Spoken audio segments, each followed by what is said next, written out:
ఇందులో నేను హాల్ ఇచ్చినంత మాత్రం నేను చేసిన గొప్ప ఇదేం లేదు. నాకు ఈ అవకాశము ఇచ్చిన వాళ్ళదే గొప్ప అని నేను అనుకుంటున్నాను. ఎందుకంటే మనము ఎవరమైనా సరే సమాజానికి ఎంతో కొంత ఉపయోగపడే కార్యక్రమాలు చేయాలి. అది మన బాధ్యత.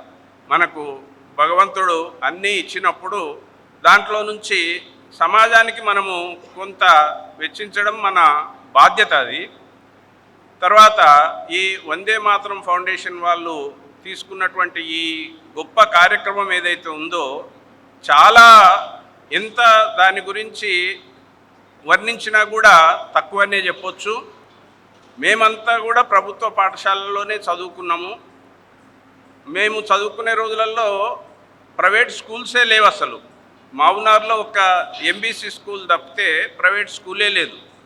గవర్నమెంట్ స్కూల్స్లలో కూడా చాలా పోటీ. న్యూ టౌన్లో ఉన్నటువంటి బేసిక్ ప్రాక్టీసింగ్ స్కూల్లో అడ్మిషన్ దొరకాలంటే చాలా పెద్ద రికమెండేషన్ కావాలి. మోడల్ బేసిక్ స్కూల్లో అడ్మిషన్ కావాలంటే రికమెండేషన్ కావాలి.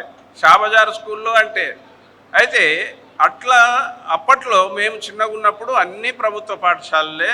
ప్రభుత్వ పాఠశాలల్లో అప్పుడు విద్యార్థులు ఉపాధ్యాయులు మధ్య రిలేషన్ కూడా ఉపాధ్యాయులు తల్లిదండ్రులుగా ఫీల్ అయ్యేవాళ్ళు. పిల్లలు కూడా ఉపాధ్యాయులను అంత గౌరవంగా చూపించేవారు. మనం చూసుకుంటే ఈరోజు కూడా సివిల్ సర్వీసెస్లో ర్యాంకులు తెచ్చుకున్న వాళ్ళల్లో మెజారిటీ ప్రభుత్వ పాఠశాలల్లో చదువుకున్న వాళ్ళే.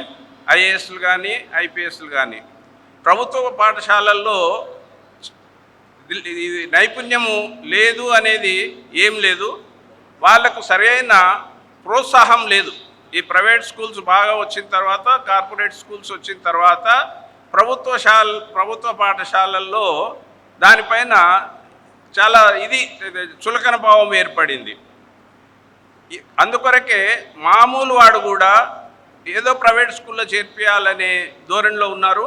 ఇటువంటి సమయంలో ఈ వందే మాతరం ఫౌండేషన్ వాళ్ళు ఇది ఆదర్శంగా ఇటువంటి కార్యక్రమాన్ని చేపట్టడము, ప్రభుత్వ పాఠశాలలను బాగా ఎంకరేజ్ చేయడము, ఇవన్నీ కూడా చాలా గొప్ప విషయాలు ఇవన్నీ. కాబట్టి మనవంతు మనము సహకారము అందించాల్సిన బాధ్యత మన పైన ఉన్నది. ప్రైవేట్ స్కూల్స్లో ఉండే టీచర్స్ కంటే కూడా మంచి క్వాలిఫైడ్ టీచర్సే ప్రభుత్వ పాఠశాలలో ఉన్నారు ఈరోజు కూడా. ఇది మనందరికీ కూడా తెలిసిన విషయమే.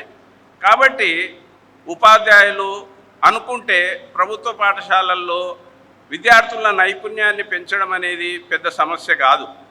అది ప్రతి ఒక్కరు కూడా మన బాధ్యతగా చూసుకుంటే ప్రభుత్వ పాఠశాలలే ప్రైవేటు పాఠశాలలకు పోటీ పడి వాటికంటే కూడా మంచిగా తయారయ్యే అవకాశం ఉంది.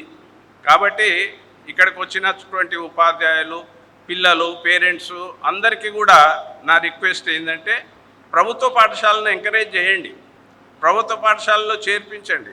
పిల్లలకు మంచి నైపుణ్యము కలిగిన విద్యను అందించడంలో అందరూ కూడా తోడ్పడాలని నేను కోరుకుంటూ నాకు ఈ అవకాశం ఇచ్చినందుకు ధన్యవాదములు.